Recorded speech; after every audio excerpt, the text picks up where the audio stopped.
those who cannot keep up with the acceleration are, um, they're going to not know exactly what to do, and they're going to be more desperate. And Mm. I think suicides, but the pandemic and other kinds of larger scale mass passings, if you will, I think will happen. Um, so, but I don't have a sense of tragedy about that. I mean, it's going to seem that way for sure on the surface, but I look at the underpinnings of it and I feel it as something that's evolutionary for Mhm. everyone. I've called it this sort of great paradox of reality that we're in the midst of the most, and I still struggle with an adjective to use to describe the depth of what we're going through, Penny, and the death of so much, figuratively speaking, that seems so wrong and bad and unbelievable and this and that, and yet the synergy of the blessing that's within it, the synergy, I guess you could Mm, say, of the polarity, the opposites yeah. that are kind of conjoined to bring Mhm, about what you're talking about, what so many have talked about, this new earth, mhm, mhm, or the bifurcation from with mhm. the old from the new with the old. Yeah.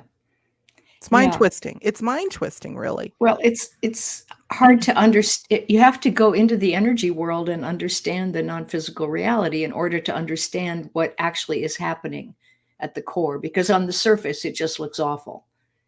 Underneath, it's really complicated and interesting. Mhm.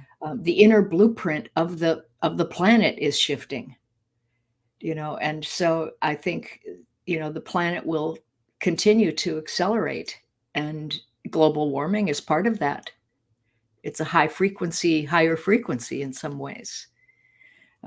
So, but part of what I see is of people who are waking up.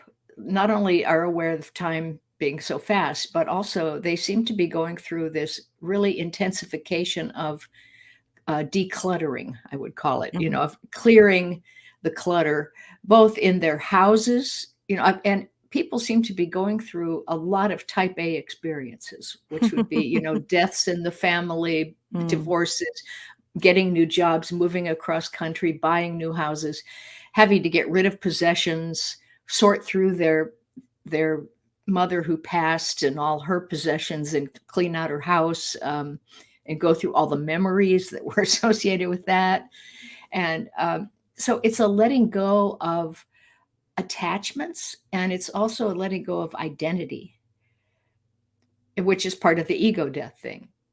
Who do you think you are? You have to be this little box down here of a personality, and that's all you are? Mhm. No, you are so much more vast than that. So I think the emptying out process has to happen, and then being able to be with that spaciousness Mm.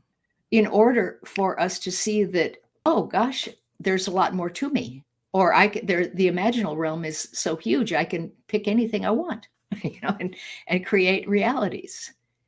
I think we're coming into our identity as mini creators, and Mhm. able to understand how that actually works and not feel like victims and not feel so limited.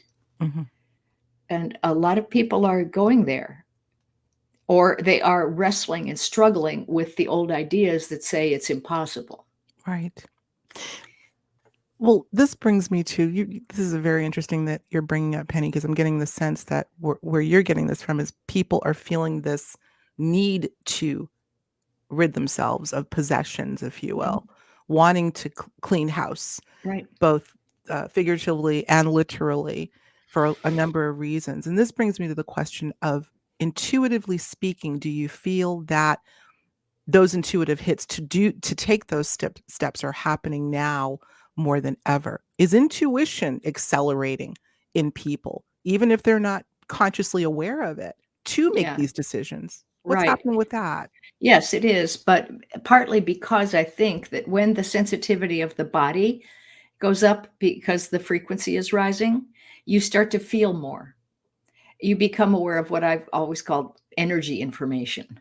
and like telepathy, or things that are not always concrete.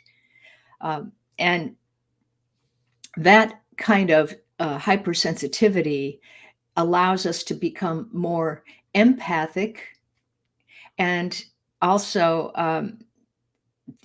just more interconnected with everything around us. We're starting to really work a lot with energy and frequency and vibrations, and feeling everything, all the different vibrations of the different forms and the different people and the different emotional states. So we're learning to discriminate states of being now very easily, like to read people and know when they're on the edge of getting angry, or just about to open their heart, or there are a lot of different states of being that we can tune into, and change our own state Right. when you notice that you've gotten off center and depressed or frustrated. you know we don't have to stay in that, because it's a low vibration. Mhm. And so could we relegate this all to a function of this planet in an acceleration mode and we with it? Is that what's triggering Yeah, this? yeah, absolutely. And I think it will continue, and that these things will become really second nature. And people who are just living in their left brain and need proof for everything and analytical rigor and all of that, that they're going to realize that's just not enough, and it's too slow. And that we've got to work with intuition and direct knowing in order to get larger patterns of information coming into us all at once. Then let it bubble up and start to make sense to the left brain. But the right brain is going to be the main vehicle now for Mhm. us to access more of who we actually are, and what life actually is, and how it actually works, at a more sophisticated level. I'd say it's about time for sure. I've always said, or at least for the last couple of decades, it's time for the left brain to take its foot off the gas pedal, excuse me, and let the right brain take its proper place of prominence. Hmm. But I still say, tell me if you agree, there's an equilibrium before we can just totally annihilate the left brain. I don't know that we're meant to as Homo No, no, no. sapien, but No, to it's establish important. equilibrium, right? Right. Well, the left brain is responsible for allowing us to actually focus on things and choose things. It's a well, Terence McKenna said something about, the function of the left brain is to interrupt the right brain. Otherwise, we would never be able to know anything consciously, because we would be part of the all that is. So the left brain is our vehicle for conscious knowing, and for making meaning. And but when we start identifying with that it's like a defining method that it has, methodology. It wants to organize and define and make things separate and distinct and discrete. And then we start identifying with that, we get very, very scientific, but then or intellectual, and then we get stuck in that, Mhm. thinking that is the way, and that is the way we are. That's the way I am. And Mhm. that's ego.